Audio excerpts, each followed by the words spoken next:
de tanto conocimiento entre sí per se. Este libro está loco por dejarse ver de las personas, ya que no lo ha anunciado. Takuya, Huellas de la Tierra que me habita. Una obra para que usted la busque en las librerías locales de este servidor. Una novela, pero ya para ese tema vamos a tocarlo en otro programa. Vamos a seguir dentro del contexto evolutivo. Bienvenidos a Pintao TV. Desde que el hombre primitivo comenzó a creer en Dios, fue menos fuerte en las sabanas antiguas. Hoy en Pintado TV, la historia de su contexto, vamos a tratar un tema de cómo la evolución nos afecta y si la inteligencia misma que poseemos nos ha condenado en el lapso de la historia, que es nuestro tiempo.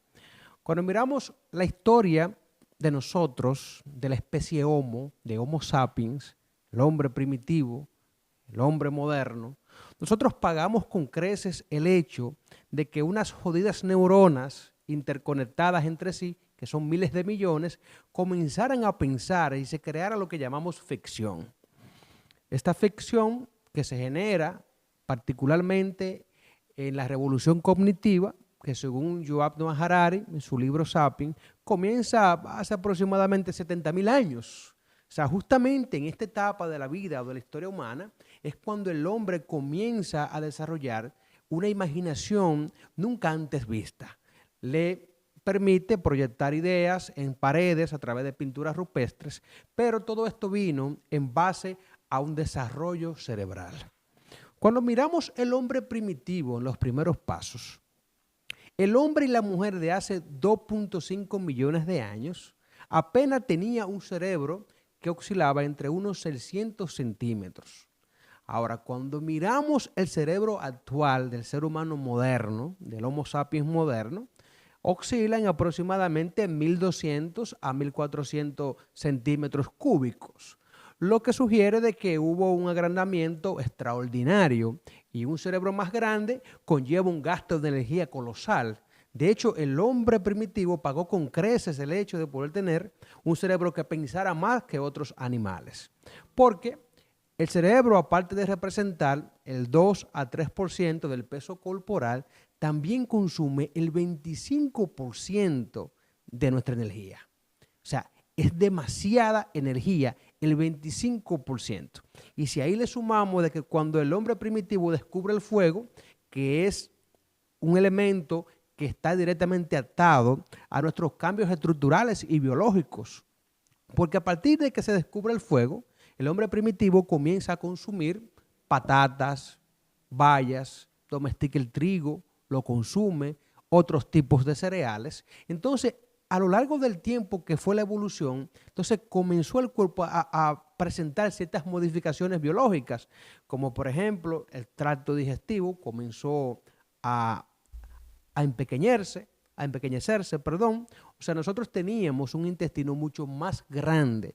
Entonces, si a esto le sumamos también un gasto extra junto con el cerebro, es un gasto considerable. Lo que se supone que devino en una atrofia muscular. Ahora, la pregunta que yo le puedo hacer a todos ustedes y que nosotros nos hacemos para seguir desarrollando el tema es, ¿en qué nos ayudaría a nosotros creer en Dios o creer en deidades divinas en una sabana primitiva?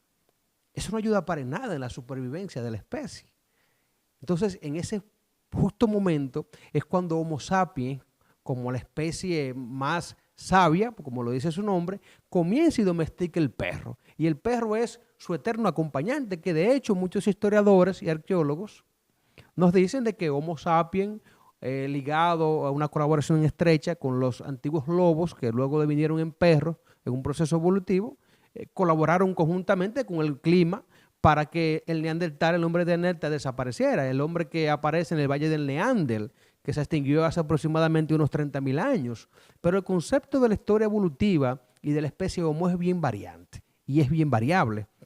Por ejemplo, se nos dice a nosotros de que nosotros descendemos de un pariente ancestral de la especie Australopithecus. Ahí tenemos el caso de Lucy, Australopithecus alfarensis. Dicen que es la abuela de toda la humanidad. Eso habría que investigarlo un poco más a fondo. Pero para que tengamos una idea, existen dos teorías importantísimas a la hora de nosotros poder entender la evolución del ser humano. Son la teoría de entrelazamiento y la teoría de la sustitución. Ahora, ¿qué nos dice el entrelazamiento? La teoría de entrelazamiento nos dice de que nosotros como Homo sapiens nos entremezclamos con los neandertales, otros tipos de hombres primitivos que ya están extintos en la fecha actual.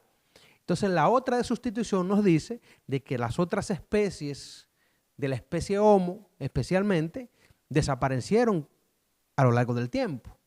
Pero esto no es más que una estrategia científica, porque decir de que hay diferentes razas dentro de la misma especie podría encender la chispa para la pólvora de teorías raciales.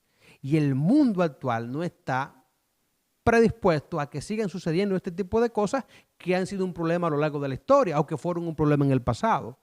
Entonces vemos como la especie que más duró en los suelos de esta madre tierra fue el Homo erectus, que duró aproximadamente 2 millones de años antes de extinguirse. Ahora, pongámonos a pensar por un instante. ¿Cree usted que hoy por hoy nosotros como especie en la actualidad, teniendo la tecnología que tenemos y la capacidad de autodestruirnos nosotros mismos, cree usted que nosotros podríamos durar como civilización 1000 años más? Que es prácticamente ridículo a la hora de entender los 2 millones de años que Homo erectus pobló la Tierra. Ese Homo erectus que aparece en Asia Oriental. Pero también cuando miramos otros suelos, el hombre de Denisova, que apareció en las cuevas de Siberia de Denisova, también fue otro tipo de la especie Homo ya extinto. En las islas de Java, Indonesia, aparece el hombre de Soliensis. Ese hombre de Soliensis representó a través también del tiempo un tipo de género extinto hoy en día. Pero también en la isla de Flores se da particularmente un caso excepcional. En la isla de Flores, una de estas islas, de ese amplio archipiélago que conforma el país llamado Indonesia, que está conformado por 17,000 islas aproximadamente. Esto es una locura lo de Indonesia. Entonces, en la isla de Flores aparece el hombre de Floricensis. Ahora, ¿qué pasó con este hombre en particular? Este hombre en particular sufrió un proceso de enanismo a lo largo del proceso evolutivo. Entonces, él llegó, dice la arqueología, cuando los niveles del mar bajaron y le permitió tener acceso a estas pequeñas islas de Flores. Pero también lo curioso dentro de este contexto es que dentro de la isla de Flores también la fauna sufrió un encogimiento. Por ejemplo, las mismas especies animales que allí vivían junto con el hombre de Flores, también sufrieron un tipo de enanismo en el proceso de la evolución. Por ejemplo, los elefantes eran sumamente pequeños. Entonces, el hombre de Flores aproximadamente alcanzó 1 metro de altura. Ahora, yo hago la pregunta, cuando miramos la contextura y la fisonomía de los asiáticos, los chinos, los japoneses, los coreanos del norte, del sur, tienden a ser más pequeños que la población occidental. Entonces, esto no es casualidad. Los vikingos, los nórdicos, de las montañas europeas, del este de Europa, las razas eslavas, se nos parecen más a la descripción del neandertal. Hombre robusto, cuerpo preparado para los climas extremos, los fríos que son temperaturas gélidas de esa parte de Europa del Este, Rusia, etcétera. Entonces, vemos cómo biológicamente hablando, nosotros hemos sido dotados de una capacidad innata para poder sobrevivir. Ahora, sobrevivir no es sinónimo de inteligencia, por así decirlo, porque les dije hace un momento, breve tiempo atrás, de que cuando comenzamos a creer en Dios, comenzamos a sobrevivir menos, porque esa energía que estaba destinada a ir a los bíceps, a los músculos del cuerpo, se comenzó a ir al cerebro. Entonces, esto es en relación, para hacer un paralelismo, como que un gobierno de una nación toma el presupuesto del Estado que estaba para invertirlo en defensa y lo invierte en educación. O sea, somos más inteligentes, pero físicamente menos dotados y menos preparados, y nos hace más vulnerables porque el hombre antiguo pagó con creces tener un cerebro más grande, porque eso conllevaba un desgaste de energía más amplio. Entonces tenía que pasar más tiempo exponiéndose ante peligrosos animales que les rodeaban, buscando comida, porque el desgaste era bastante. Ahora, ¿por qué yo podría replantear de que la inteligencia nos condena hoy por hoy?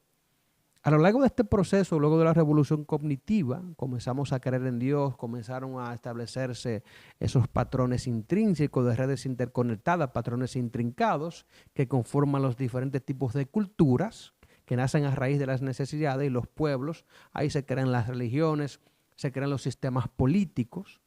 Ya la historia nos ha dado ampliamente muchísimos ejemplos. Sabemos de los sumerios, de los acadios y otras tantas civilizaciones del mundo antiguo que aprendieron a comparar entre sí y formaron sociedades complejas. Nosotros somos expertos en la supervivencia. Ahora, en esta actualidad, hoy por hoy, donde el hombre entiende de que ya ha superado al mismísimo Creador, al mismísimo Dios, donde incluso la misma creencia de ese ser supremo o de ese Creador está en tela de juicio. Y hay muchos que ni siquiera creen. Por ejemplo, los Países Bajos, hay una amplia población, un 80% de la población de Países Bajos no cree en Dios, no cree en un creador. Entonces, hay un aspecto fundamental a tomar en consideración a la hora de nosotros poder entender de cómo la inteligencia podría condenarnos o cómo podría afectarnos a nosotros mismos. Y es que si, por ejemplo, nosotros contamos con la comodidad intelectual que contamos hoy en día, nos hace entender de que nosotros somos dueños de una comprensión innata que viene dado a través del razonamiento lógico que no produce un sinnúmero de neuronas interconectadas entre sí y eso crea lo que llamamos realidad per se.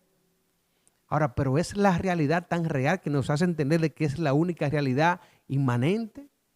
¿O es la realidad misma en conjunto con sus patrones intrincados y redes de conexiones que nos hacen entender a través de los 5 sentidos lo que llamamos realidad, una realidad en sí misma, o es solamente producto de un tipo de subjetividad? Eso lo dejamos al criterio de usted que nos está mirando. Antes de proseguir, le invitamos a que se suscriba a nuestro canal, active las notificaciones, comente en la caja de comentarios, que es muy importante, interactúe con nosotros y le vamos a estar respondiendo, porque somos una comunidad, estamos en crecimiento y usted es parte de ella. ¿Cree usted que creer en Dios ha afectado la evolución del hombre? ¿Cree usted que la inteligencia nos condena? Esa comodidad intelectual que nos hace pretenciosos de la verdad absoluta, que nos hace ignorar fenómenos que pueden superar con creces la condición humana. Ese pequeño hombre que viene de una familia antiquísima, llamado Australopithecus, después viene, se extingue, otros familiares, primos lejanos, hasta llegar al punto de hoy, seres completamente inteligentes, seres con la capacidad de autodestruirse y de colonizar incluso otras partes fuera de la Tierra. Es completamente increíble. Si nosotros hubiésemos por lo menos recibido la información que tenemos hoy en día, hace 1000 años atrás, nosotros no lo creeríamos.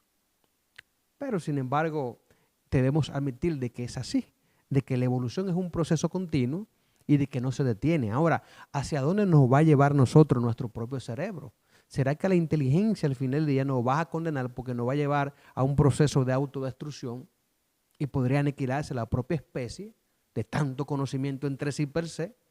Este libro está loco por dejarse ver de las personas, ya que no lo ha anunciado. Takuya, Huellas de la Tierra que me habita. Una obra para que usted la busque en las librerías locales de este servidor. Una novela, pero ya para ese tema vamos a tocarlo en otro programa.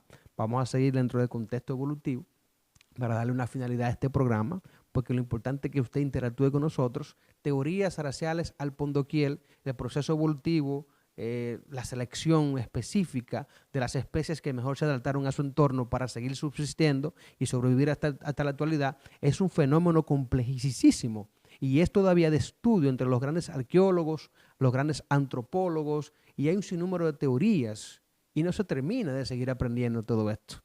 Ahora, pero la pregunta fundamental que fue con la que comenzó este programa es: ¿la evolución nos ha diseñado a la imagen y semejanza del mismísimo Dios que muchos ignoramos?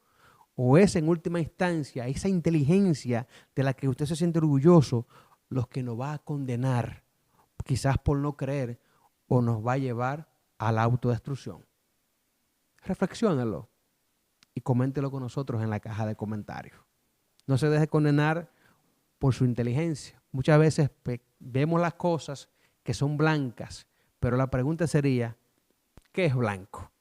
En la historia y tu contexto te lo vamos a dejar saber.